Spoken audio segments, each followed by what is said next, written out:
The dust settled like a veil around Faith Blackwell's skirts as she was dragged through the center of Redemption Creek, her wrists bound with coarse rope that bit into her skin.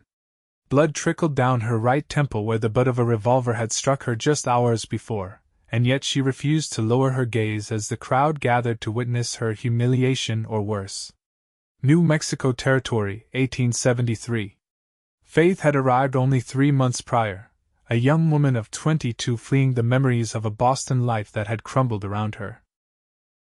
Her father's debts, his sudden death, and the predatory advances of his business partner had sent her west with nothing but a small trunk of belongings and a teaching certificate that now seemed worthless. "Kneel!" Sheriff Dawson's voice cracked through the air like a whip as he forced her into the town square. "This woman is a thief and a liar!" Faith stumbled, her legs weak from the hours spent locked in the stifling jail cell. She had done nothing wrong, nothing except refuse the sheriff's inappropriate advances and discover his scheme to steal from the town's treasury. Now he intended to make an example of her before anyone could believe her accusations. "I said kneel!" The sheriff grabbed her shoulder and pushed downward. Faith resisted, her legs trembling with the effort, but a second push sent her to her knees. The impact jarred through her body, dust billowing around her worn blue dress. The crowd of townspeople murmured and shifted uncomfortably. Some looked away, unable to witness the mistreatment of the young schoolteacher who had shown nothing but kindness since her arrival. Others sneered, believing the sheriff's manufactured evidence. "This woman," Sheriff Dawson announced, pacing around her kneeling form, "was caught stealing from the school funds. Money meant for your children." "That's a lie!"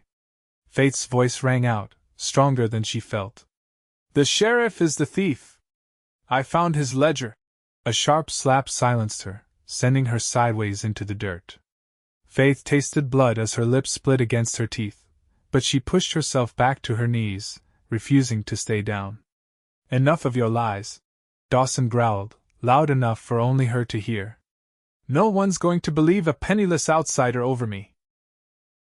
Faith's eyes scanned the crowd desperately. Faces she recognized from the schoolhouse, parents of children she taught, shopkeepers who had greeted her warmly just days ago, all watching, many believing the worst of her without question. But then, movement at the edge of the crowd caught her eye. A tall figure on horseback approached slowly, the noon sun silhouetting him against the dusty main street. The crowd parted instinctively as the massive Palomino stallion stepped forward, its rider sitting tall in the saddle. Preston Elliott. The name whispered through the crowd like a breeze. Faith had heard of him, everyone had, but their paths had never crossed. Owner of the Double E Ranch that stretched for miles outside town, a man who kept to himself except when business demanded otherwise. He dismounted with fluid grace that belied his imposing height, tying his horse to the nearest post before approaching. His spurs clinked softly with each measured step, boots kicking up small clouds of dust. The crowd's murmuring died as he moved closer, his presence commanding a silence Faith couldn't have achieved with her protests. "What's happening here, Dawson?" His voice was deep, carrying easily across the square without needing to shout. The sheriff straightened, some of his bluster faltering. "Justice, Elliott. Caught this one stealing from the school fund." Preston Elliott's gaze shifted to Faith, still kneeling in the dirt, blood trailing from her split lip. His eyes, a startling shade of blue against his sun-darkened skin, narrowed slightly. Faith met his gaze without flinching, a silent plea in her eyes. "Stand up, Miss Blackwell," he said quietly, extending a hand toward her. Sheriff Dawson moved between them. "She stays where she is. This is town business, stand beside me instead." Preston Elliott's voice cut through the sheriff's protest, his hand still extended. The command wasn't directed at the sheriff but at Faith, as though Dawson were inconsequential. Faith hesitated only a moment before reaching for his hand, her bound wrists making the movement awkward. His fingers closed around hers, warm and calloused, as he helped her to her feet with surprising gentleness.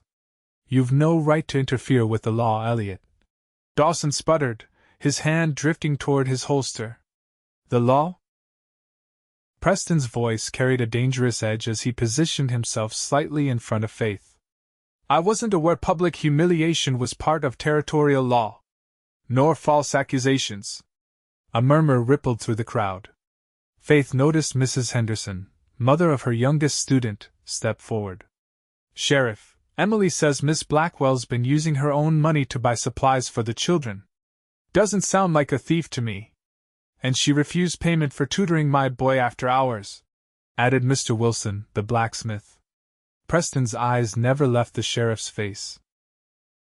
I think we need to examine your evidence more carefully, Dawson.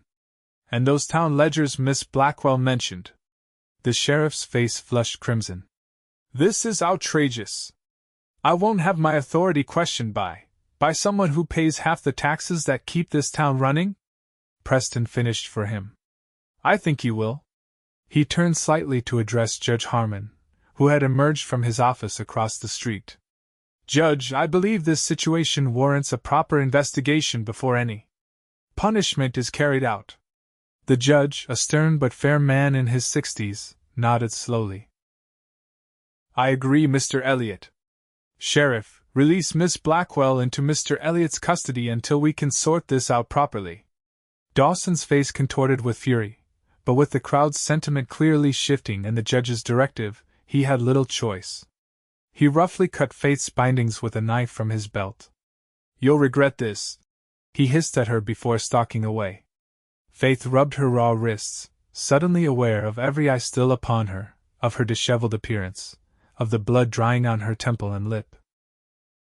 She swayed slightly, the events of the past 24 hours catching up to her all at once. Preston Elliott's hand steadied her elbow. Let's get you seen to Miss Blackwell. Thank you, she whispered, her voice cracking. But why would you help me? You don't even know me. Something flickered in his eyes, recognition, perhaps, or something deeper. I know enough, he said simply. And I've never much cared for bullies with badges. He led her toward his horse, the crowd parting around them, some offering smiles or nods of encouragement now that the tide had turned. Faith felt light-headed with relief, though she knew this was far from over. Sheriff Dawson wouldn't forgive this public humiliation, and her accusation of theft still hung in the balance. I have evidence, she said quietly as Preston helped her onto his horse. In my desk at the schoolhouse. A copy of the ledger showing the discrepancies. He swung up behind her, his solid presence oddly reassuring. Then we'll get it. But first, you need a doctor. The ride to Dr. Mitchell's office was mercifully short. Faith was acutely aware of Preston Elliott's arm around her waist, steadying her on the horse. She'd never been this close to a man who wasn't family, and despite her exhaustion and the pain throbbing in her temple, she couldn't help noticing the clean scent of his cotton shirt, the strength in the arm that held her securely. Dr. Mitchell, a kindly man with spectacles and a gray-streaked beard, clucked disapprovingly at the sight of her. Miss Blackwell, what on earth happened? Sheriff Dawson happened, Preston said, helping Faith down from the horse. The doctor's expression hardened. Not the first time, he muttered, guiding Faith inside. Sit here, my dear.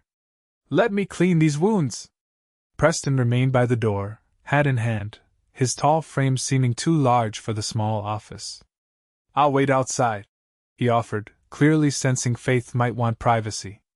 No, Faith said quickly, surprising herself with the urgency in her voice. Please stay. I'd feel safer. Something softened in his expression as he nodded, taking a seat in the corner, while Dr. Mitchell tended to her injuries. The cut on your temple isn't too deep, the doctor said as he cleaned the wound. But you'll have quite a bruise. Your lip will heal quickly enough. He worked efficiently, his touch gentle. What exactly did Dawson accuse you of? Faith winced as he applied antiseptic. Stealing from the school fund. But it was him I found discrepancies in the ledgers. Money allocated for supplies that never arrived, repairs never completed. When I started asking questions. She trailed off, the memory of Dawson's face contorted with rage still fresh. Preston leaned forward. How long has this been going on? I'm not sure. I only noticed it last week when the new textbooks I was promised never arrived. The ledgers showed they'd been paid for. She looked between them. I made a copy of the entries. I thought I needed proof before I could go to Judge Harmon, but somehow Dawson found out. Dr. Mitchell finished bandaging her temple. Dawson's had too much power in this town for too long. People have been afraid to speak against him. They weren't so afraid today, Preston observed quietly. Because you stood up for her, the doctor replied, giving Preston a meaningful look. Your word carries weight here. Faith looked at this man who had come to her rescue, trying to understand why he'd put himself between her and danger. He wasn't what she'd expected. The rumors painted Preston Elliott as a recluse, a hard man who kept to himself on that sprawling ranch. But his eyes held a kindness that belied that reputation. Why did you help me? She asked again, needing to understand. Preston set his hat on his knee, considering her question carefully. I saw a woman being forced to her knees by a man abusing his power. That's not something I can ride past. There was more to it than that, Faith sensed, but she didn't press. Well, thank you. I don't know what would have happened if you hadn't come along. Nothing good, Dr. Mitchell muttered, putting away his supplies. You should rest, Miss Blackwell. I can't rest. Not yet. Faith stood, wobbling slightly. I need to get that ledger from the schoolhouse before Dawson thinks to look for it. Preston rose immediately. I'll take you. The ride to the schoolhouse was tense, both of them watching for any sign of the sheriff. The building stood empty, the children sent home when Faith had been dragged away that morning. Preston insisted on entering first, checking that it was safe before helping Faith inside. The small desk yielded its treasure, a carefully copied set of figures showing money allocated for school supplies, building repairs, and teachers' salaries, all with discrepancies that pointed to systematic theft. Faith's neat handwriting documented each inconsistency, dates, and amounts meticulously recorded. This is enough to convince Judge Harmon, Preston said, reviewing the papers. Dawson's finished in this town. Faith sagged against the desk, relief washing over her. I was so afraid no one would believe me. People will believe the truth when it's put before them plainly. He folded the papers carefully. The question now is where you'll stay until this is settled. Dawson won't take this lying down. Faith hadn't considered that. Her small room at the boarding house suddenly seemed dangerously vulnerable. I don't know. Mrs. Henderson might take me in. You'll stay at my ranch, Preston said decisively. It's the safest place. Dawson wouldn't dare come onto my property. The offer startled her. Mr. Elliott, I couldn't possibly. It's not proper, I know. He cut off her protest with unexpected gentleness. But my housekeeper, Mrs. Wilkins, lives in the main house. Your reputation will be intact, and more importantly, you'll be safe. Faith studied his face, finding nothing but sincere concern there. This man had already risked his standing in the community for her, a virtual stranger. She'd learned to be wary of men offering help, but something about Preston Elliott inspired trust she couldn't explain. All right, she agreed quietly. Just until this is resolved. The W Ranch sprawled across the landscape like a kingdom unto itself, the main house rising from the plains with a quiet dignity that matched its owner. Built of sturdy timber and stone, it was larger than Faith had imagined, with wide porches and tall windows that caught the late afternoon sun. Mrs. Wilkins, a stout woman with kind eyes and practical hands, welcomed Faith with brisk efficiency, showing no surprise at her employer bringing home a battered schoolteacher. She showed Faith to a comfortable guest room, produced a clean dress that fit reasonably well, and insisted she rest before supper. Mr. Elliott explained the situation. The housekeeper said, pouring fresh water into a basin. That sheriff's been trouble for years. About time someone stood up to him. I didn't mean to cause such disruption, Faith said, sitting gingerly on the bed. Mrs. Wilkins snorted. You didn't cause anything. Evil flourishes when good people stay quiet. She patted Faith's hand. Rest now. Supper's at 6. Left alone, Faith examined the room, simple but comfortable, with a view of the distant mountains. How strange that morning had found her facing humiliation and possibly worse, while evening found her safe in this unexpected sanctuary. She washed her face carefully around her injuries, changed into the borrowed dress, and lay down, intending only to close her eyes for a moment. Exhaustion claimed her immediately, pulling her into deep, dreamless sleep. When Faith woke, golden evening light streamed through the windows. For a moment, she was disoriented, the unfamiliar room confusing her sleep-muddled mind. Then memory returned the public accusation, kneeling in the dirt, Preston Elliott's unexpected intervention. A soft knock at the door preceded Mrs. Wilkins. "Supper's ready, Miss Blackwell. How are you feeling?" "Better, thank you." It wasn't entirely true. Her head still throbbed and her wrists burned where the rope had chafed, but the rest had helped. The dining room was warmly lit with oil lamps, the table set for 3. Preston rose when Faith entered, pulling out a chair for her. His hair was damp, suggesting he'd bathed before supper, and he'd changed into a clean shirt. Something about seeing him in this domestic setting, away from the drama of the town square, made Faith suddenly shy. "I hope you were able to rest," he said as she took her seat. "Yes, thank you. Your home is lovely." Mrs. Wilkins served a hearty meal of roast beef, potatoes, and fresh bread. For a few minutes, they ate in companionable silence, Faith realizing how hungry she was after the ordeal of the day. "I sent word to Judge Harmon," Preston said eventually. "He'll review your evidence first thing tomorrow morning. I've also asked some of my men to keep an eye on the sheriff's movements." Faith set down her fork. "You've done so much already. I don't know how to thank you." "There's no need." His blue eyes held hers for a moment. "Anyone would have done the same." "No," Faith said quietly. "They wouldn't. Most people in that square were willing to believe the worst of me without question." A shadow crossed his face. "People are often afraid to challenge authority, even when they know something's not right. Is that why you stepped in?" "Because you're not afraid?" Preston considered this, absently turning his water glass. "I've been afraid plenty of times, Miss Blackwell. But I learned long ago that doing nothing out of fear is its own kind of prison." There was a story there, Faith sensed, something personal that had shaped the man sitting across from her. Before she could respond, Mrs. Wilkins returned with apple pie, effectively ending the moment of intimacy. After supper, Preston suggested they sit on the porch, the evening air cool and pleasant after the heat of the day. Stars were beginning to appear in the darkening sky, more than Faith had ever seen in Boston. Crickets chirped in the tall grass, and somewhere in the distance, a coyote called to its pack. "It's beautiful here," Faith said, settling into a rocking chair. "So different from where I grew up." "Boston, isn't it?" Preston leaned against the porch railing, his profile strong against the twilight sky. Faith looked at him in surprise. "How did you know that?" A slight smile touched his lips. "Small towns have long memories and longer tongues. Word gets around when a new schoolteacher arrives from back east."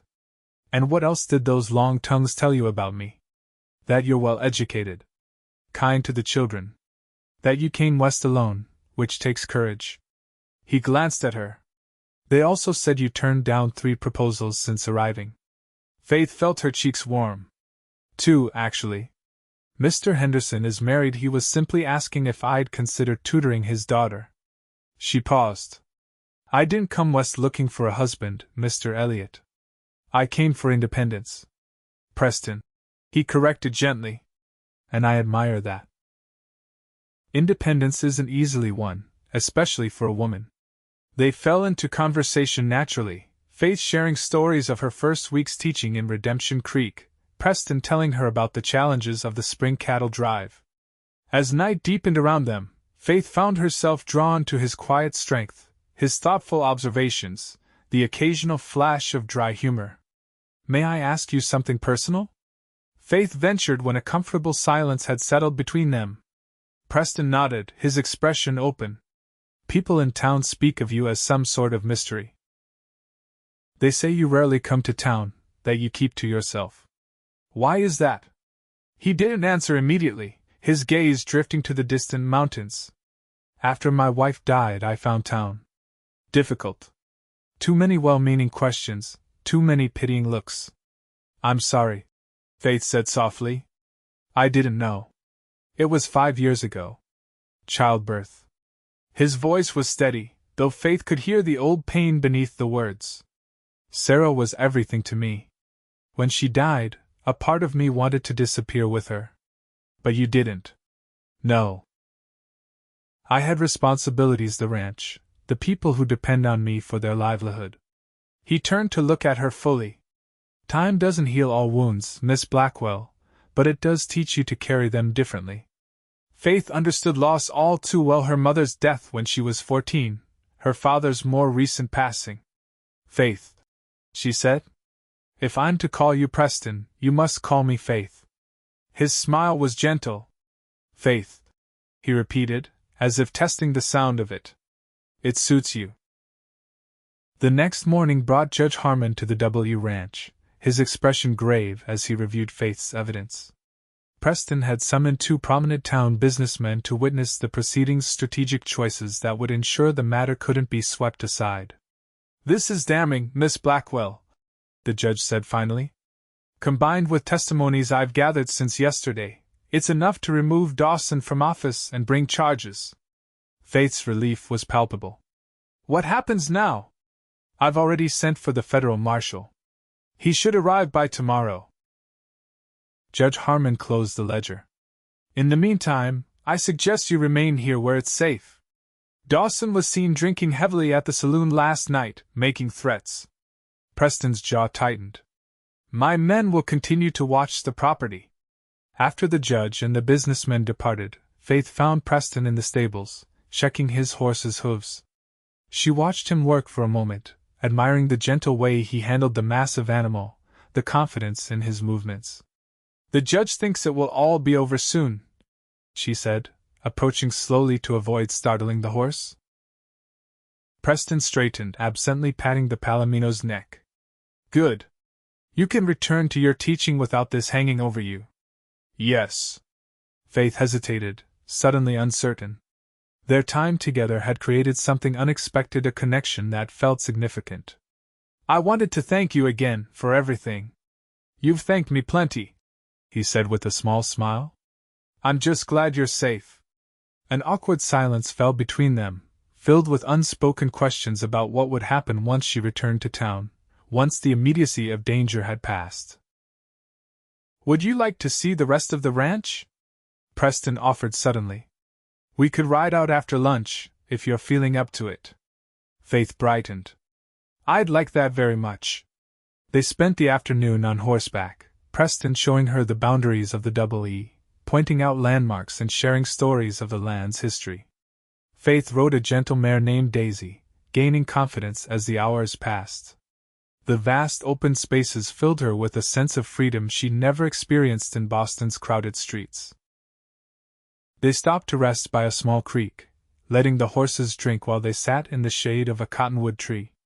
Preston produced apples and jerky from his saddlebag, a simple meal that tasted wonderful in the open air. You love this land, Faith observed, watching his face as he gazed across the rolling prairie. I do. My father built this ranch from nothing. When I was a boy, he used to tell me that the land would speak to me if I learned to listen. Preston's expression softened with memory. I thought he was just being poetic, but as I grew older, I understood what he meant. What does it say to you? Faith asked, genuinely curious. Preston considered this. That life keeps going. Seasons change, creeks flood and dry up, grasses grow and die back, but there's a permanence underneath it all. He met her eyes. It reminds me that my troubles are temporary, but the beauty remains. Faith felt something shift between them, an understanding, a recognition of kindred spirits despite their different backgrounds. Without thinking, she reached out and touched his hand. Thank you for sharing this with me. His fingers curled around hers, warm and strong. Thank you for seeing it the way I do. The moment stretched between them, fragile and perfect, until a distant rumble of thunder broke the spell. Preston glanced at the sky, where dark clouds were gathering on the horizon. "We should head back," he said reluctantly. "That storm's moving fast." They rode quickly, but the storm moved faster. They were still a mile from the ranch house when the rain began, a few heavy drops at first, then a sudden downpour that drenched them instantly. Preston led them to a line shack used by his ranch hands during roundup, a simple one-room structure that offered shelter from the deluge. Inside, it was dry but sparse: a small stove, a narrow cot, a rough-hewn table and chair. Preston lit the lantern hanging by the door, then built a quick fire in the stove to ward off the chill. "We'll wait it out here," he said, removing his drenched coat. "These summer storms usually pass quickly." Faith stood shivering, her borrowed dress clinging to her skin, her hair falling in wet tendrils around her face. Preston retrieved a blanket from a trunk, draping it around her shoulders. "Thank you," she said, teeth chattering slightly. "I'm not usually so." Her words were cut short when she looked up and found his face inches from hers, his blue eyes dark with an intensity that made her breath catch. For a heartbeat neither moved. Then, with deliberate slowness, Preston raised his hand to her cheek, his touch feather light against her skin. Faith leaned into his palm, her eyes never leaving his. "Faith," he said, her name a question and answer both. She nodded slightly, and he closed the distance between them, his lips meeting hers with gentle pressure. The kiss was tender, hesitant at first, then deepening as Faith's hands found their way to his shoulders, the blanket slipping forgotten to the floor. When they finally parted, both slightly breathless, Preston rested his forehead against hers. "I didn't bring you here for this," he said softly. "I know." Faith smiled, her heart racing. "That's part of why I trust you." They remained in the line shack for hours, the storm raging outside while they talked by lantern light, sharing pieces of themselves they'd kept hidden from others. Faith told him about her father's gambling debts, her desperate flight west to escape his creditors, and the unwanted advances of his business partner. Preston spoke of his loneliness after Sarah's death, his struggle to find meaning beyond grief. Between stories came more kisses, each more confident than the last, hands learning the contours of shoulders and waists, the texture of hair, the curve of a jaw. When the rain finally subsided, leaving behind a fresh-washed world under clearing skies, both felt transformed by what had passed between them. The ride back to the ranch was quiet, a comfortable silence wrapping around them like a shared secret. Mrs. Wilkins raised an eyebrow at their bedraggled appearance but made no comment as she prepared hot baths and dry clothes. That evening, after supper, they sat together on the porch swing, watching fireflies rise from the tall grass. Preston's arm rested around Faith's shoulders, her head leaning against him. "What happens tomorrow?" she asked, voicing the question that had hovered between them all evening. Preston's fingers traced patterns on her shoulder. "The marshal arrives. Dawson faces justice. And after that?" He shifted to look at her. "What do you want to happen, Faith?" She considered this carefully. "I want to continue teaching. I love the children, and they need education out here even more than in the cities." She paused, gathering courage. "But I also want this. Whatever is growing between us." Preston's smile was slow and certain. "Then we'll find a way to have both." He took her hand, his thumb brushing over her knuckles. "I've been alone too long. When you stood up to Dawson, refusing to stay down even when he forced you to your knees, I saw something in you that called to me." "Stubbornness?" Faith suggested with a small laugh. "Courage," he corrected. "The same quality that brought you west alone, that made you speak truth to power even when it was dangerous." His expression grew serious. "I'd like to court you properly, Faith Blackwell, if you'll allow it." Her heart swelled with unexpected happiness. "I would like that very much, Preston Elliott." The following day brought the federal marshal as promised. Sheriff Dawson was arrested without incident, found passed out drunk in his office. Judge Harmon appointed a temporary sheriff from among the town's more reputable citizens, and plans were made for a proper election. Faith returned to her teaching position with the full support of the town, many parents coming forward to apologize for doubting her. The school received the promised textbooks and supplies within a week, and Faith threw herself into her work with renewed passion. True to his word, Preston courted her with patient devotion. He escorted her to church on Sundays, arranged picnics by the creek where they had shared their first kiss, and introduced her to the pleasures of ranch life. Faith discovered she had a talent for gardening, establishing a vegetable patch behind the schoolhouse that became a teaching tool for her students. As autumn painted the prairie in gold and crimson, Preston proposed marriage on a crisp October evening. They wed in November, a simple ceremony in the town church with the entire community in attendance. Mrs. Wilkins cried openly, declaring it was about time the house had a proper mistress again. Faith continued teaching, riding to and from town each day on Daisy, who had become hers in all but name. She established the territory's first lending library in a corner of the schoolhouse, using books donated by Preston and ordered from back east. Their first child, a daughter, arrived the following autumn, followed by twin boys 2 years later. The Double E Ranch flourished under their joint care, as did the town of Redemption Creek, which grew and prospered once corruption was rooted out. On their 5th wedding anniversary, Preston took Faith back to the lion shack where they had first kissed.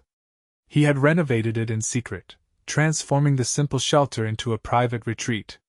A proper bed replaced the narrow cot, cheerful curtains hung at the windows, and bookshelves lined one wall, filled with Faith's favorite volumes. "A place just for us," he explained, "when we need to remember how it all began." Faith wrapped her arms around his waist, leaning into the solid warmth of him. "I never need reminding of that day in the town square," she said softly. "The day you told me to stand beside you." Preston kissed her temple where the scar had long since faded. "Best words I ever spoke. And the wisest command I ever followed," Faith replied, rising on tiptoe to claim his lips with hers, secure in the knowledge that their love, born in a moment of courage and defiance, had only grown stronger with each passing season. In the years that followed, the story of the schoolteacher forced to her knees and the rancher who helped her stand became something of a legend in Redemption Creek. Parents told their children the tale as a reminder that standing up for what's right might be difficult, but with courage and the right person by your side, justice and love could triumph even in the wildest corners of the West.